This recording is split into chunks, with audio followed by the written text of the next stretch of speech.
I'll just give you just, all of them here. So high contrast, we've covered. Saturation. There's also camera focus, which is the actual, whatever the camera is focused on. The rest of it's blurry. That's also going to help. Motion. So if the rest of the scene is static and then you've got something which is leaping through it, that's definitely going to bring some attention. Faces or figures. So human figures or a human face, you're going to be drawn to that. And then you've got some influencers, things you can actually add to a scene to draw focus to it, such as guiding lines, which we'll talk about in a sec, framing, such as a vignette or a natural frame, and geometry, so shapes like rectangles, triangles, circles, things like that. Your eyes are drawn to geometric shapes as well. So let's look at a few examples in detail. This one here is a great example of a focal element done well. You can see your eye is drawn to her face, not only because it's a face, humans are good at recognizing and automatically focusing on faces, but there's also some really subliminal methods used here to make sure your attention is focused on the face. So one, yeah, it's a face. Two, the lips of her are red, and red is that's the only place that red is used in the entire image. So that's saturation. You've also got heavy contrast against her cheek there, against the dark background. So you've got extra lighting there, making sure the focus is on there.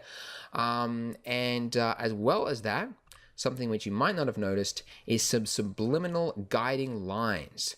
So this is something that photographers look for a lot, but as CG artists, we have ultimate control, so we should be making use of this more. It's essentially lines, curves, shapes, but that basically have a line to it that subliminally directs your eye to something of that you are trying to direct the viewer to, you know what I mean? So in this case, this artist has used this flowing floral sort of circle, around to subtly guide your attention to her face. Very, very clever, really well used. And as you can see, it's pulled off, nicely. Another example here. I would say on a limb that your attention is focused on this guy right here. So number of things here which are guiding you to him. One, high contrast. He is a silhouette. He's black against white. Two, he's a figure. So humans very good at identifying other figures. So that's another reason your eye is drawn to him. Another one is these guiding lines, which you might not have noticed, but the spotlights are all pointing down, making sure that your focus is on that guy there. And as well as that, you've also got the motion of him. He's jumping, so out of the rest of the scene, everything else is stationary except for him. And you've also got some framing, such as the vignette around the edge there, which is making sure your attention is brought inwards. Here's another very different example of a chameleon. So this one, the focus is of course on his face, and not just because it's his face, that's not just why you're looking at it. It's also got some sharp contrast, particularly against its nose and the background. It's also making use of guiding lines. So instead of, like the tail just flinging off to the side, leading the viewer off the page, which you never want to do, you want to keep them inside the frame. So it's wrapping around in this sort of circular fashion. It's also got the pole, which is pointing down directly into the face.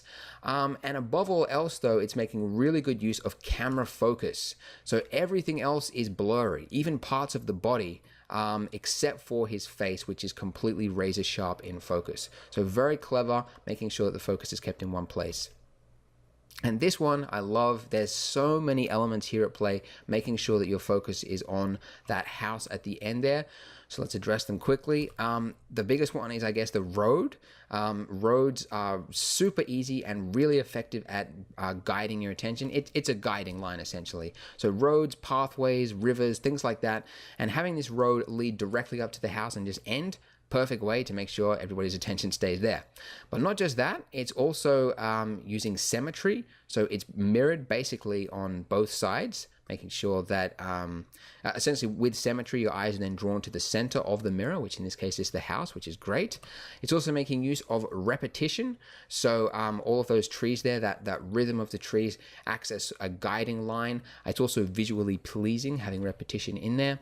And as well as that, you've also got a really strong use of framing, which is the trees around the outside directing you pretty much to the only area of contrast in the whole scene, which is the house itself. So specifically the top of the house, you've got heavy contrast against the sky. You've also got geometric shapes, which I mentioned before, squares, rectangles, as well as the triangle, the only place in the scene where you'll see geometric shapes, and the camera focus as well. So lots of elements there, making sure that the focus is kept on the house. Really, really clever.